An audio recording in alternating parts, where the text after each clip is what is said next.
Hi everyone, and welcome back to Brand 2020. Today is April 25th, 2017.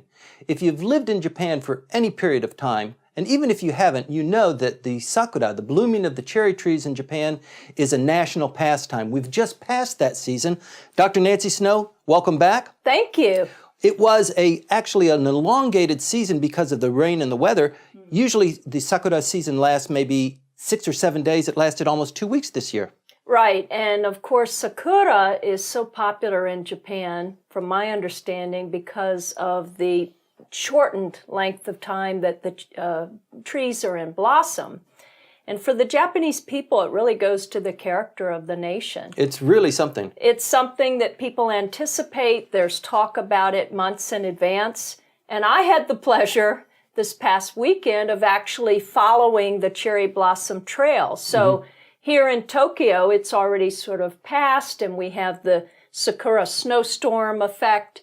And then as you go north to Tohoku, Fukushima, and Sendai area, we went to, on this Shinkansen bus tour, traveled to 8 different sites of Sakura. And I was the only foreigner on the bus. So it really struck me that in terms of Brand Japan, this experience is appealing predominantly to the domestic population. I think for a lot of foreigners, you would see more cherry blossom trees on this one tour than perhaps you would imagine seeing in a lifetime. Right.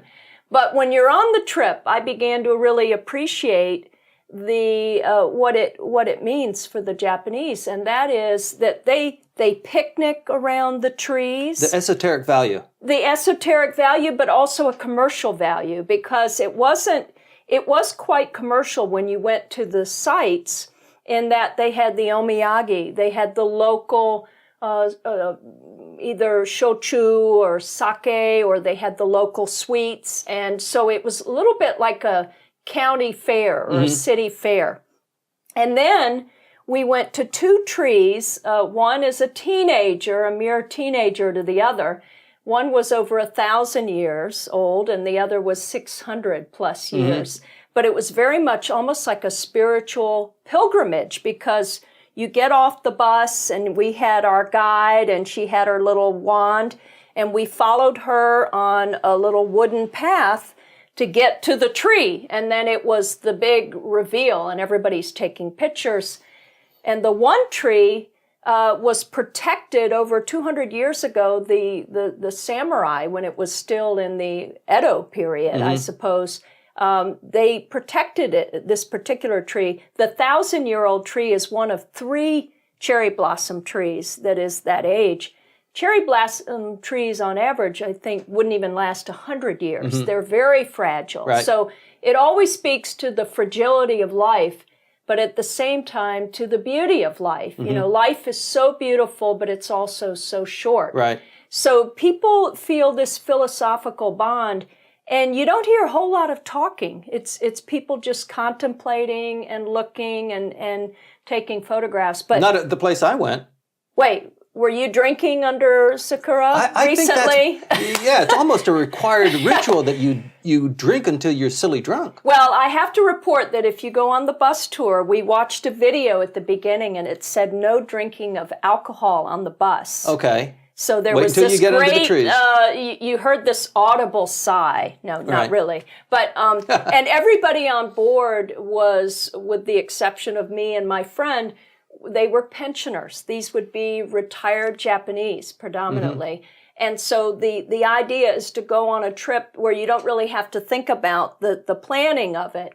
And it's a little bit regimented, and then I think for a lot of internationals, this would not be appealing. But this raises the issue we've talked about on Brand 2020, and that is, how do you appeal to foreigners coming to Japan who may want a very authentic Japanese experience like this? And it's very slow moving outside of the bullet train, and you go and you're walking in the meadows and you're looking at the mountains, and there isn't much in these towns. You don't have the Starbucks on every corner. You don't even have a 7-Eleven that's readily available. And that's a You bit of pretty a much joke. bring your picnic with you, don't you? Well, you do, or you have the bento. And one of the stops we made was a little disheartening, but I understand they have to do this. It was particularly touristy, and so for our lunch, we had a decent enough lunch, but you walked into what looked like a mess hall. And they had, everything was this cookie cutter meal, and they were quickly serving the loads of people coming from the buses. So it didn't really have the atmosphere that you would expect from some of the restaurants in Tokyo that we're used to. But by the same token, if you really want to sort of slow down and see as many sakura as you would like to in a lifetime, this is the way to do it. But the local communities get involved. The police will stop traffic and control traffic, and it's all for the cherry blossom viewing. It's a national ritual. I mean, It is. It really is a compacted period of time. Right. This year, 2 weeks. Usually it's maybe 6 days. Sure. The blooms come out. They're there for maybe 2 or 3 days. It might rain. The wind comes by. The petals all fall off. And then all of a sudden, the green leaves start to appear. And you know, my first time back to Japan in 2012, I had just missed the 2 weeks. And when I told people when I arrived, they said, oh, you know, my new Japanese friends said, oh, you missed Sakura. How many times in the family. this year did you do Hanami? Not enough. I did a couple 4, of times, probably 2 or 3 times. Okay. That's right. You know, in my experience, it is the best time to be in Japan because all of the things about living in Japan that bother you, that irritate you, they all evaporate during this very brief period of time. And even the Japanese who you deal with all the time on a daily basis, they become different. They become softer. They become warm. And everybody's hearts just open because winter is behind. That's right. Spring is coming up. And the emergence of the cherry blossoms, it's just such a fabulous feeling. Well, it really is a season. It's almost a 5th season because something that is so typically Japanese is the discussion of the seasons. And that's rolled out here like no other country that I've experienced. And so you really embrace the season, but the cherry blossom season is by itself.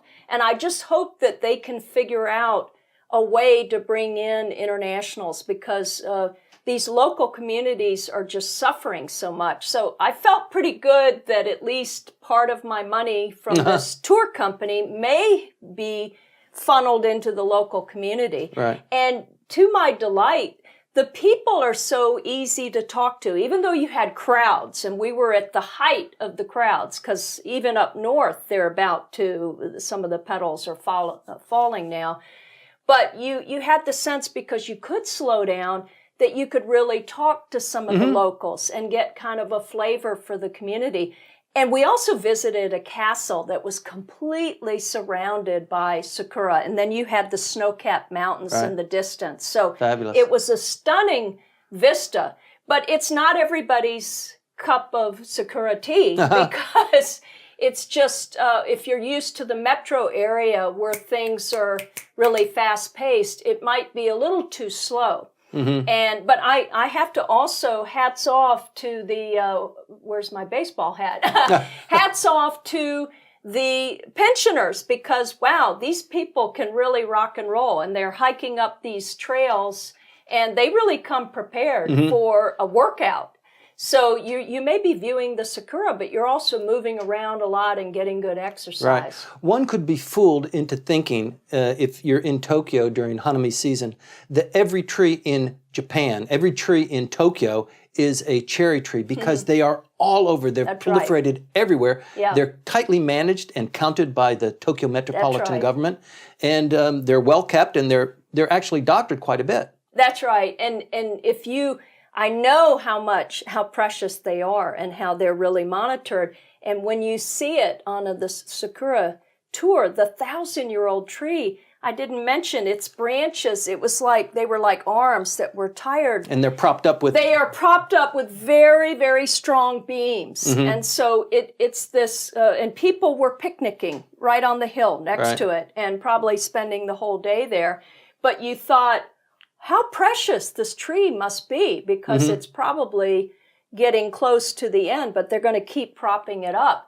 And so these trees are part of the history of the Japanese people, that perseverance, that diligence, and that again, holding on to the last sort of moments Right. of life that are so precious. Isn't that really interesting? Yeah. It's really a nice twist to what's actually happening in nature, reflected on the Japanese people's heart and how they want to be perceived. And you know, as far as getting there, though, we had to take the bullet train and then take the bus tour. It would be a little bit tougher, I think, renting a car, especially for a foreigner. So there's got to be ways that they can kind of build in a little more flexibility, but I'm not sure if there will ever be a great appeal to internationals here. Did you know that the most popular tree that's used throughout Japan is called the Someyoshino? And this tree was created particularly for the color of its petals. And when it blooms, it doesn't produce a fruit. So this tree cannot reproduce itself. It can only be reproduced by the hand of man, grafting or building other trees stems from it. Well, and that's the thing, too, about the importance of nature, because my friend and I began to talk about how you feel closer to God in nature. And that is not a discussion that you're generally going to have every day here. Right. So it's not so much religion, but it's about thinking of a higher power or a higher self. And you begin to think about, what can I do with my own life? Because it is so short, and it is like a petal on a tree. And so it really does get you into this deep thinking. So it doesn't surprise me. It may seem very meticulous, and there's this perfectionism to Japanese culture, but at the same time, you can really appreciate that dedication to that fragile wood and the symbolism of that. The blooming of the Japanese sakura, an insight into the Japanese psyche. Please stay tuned.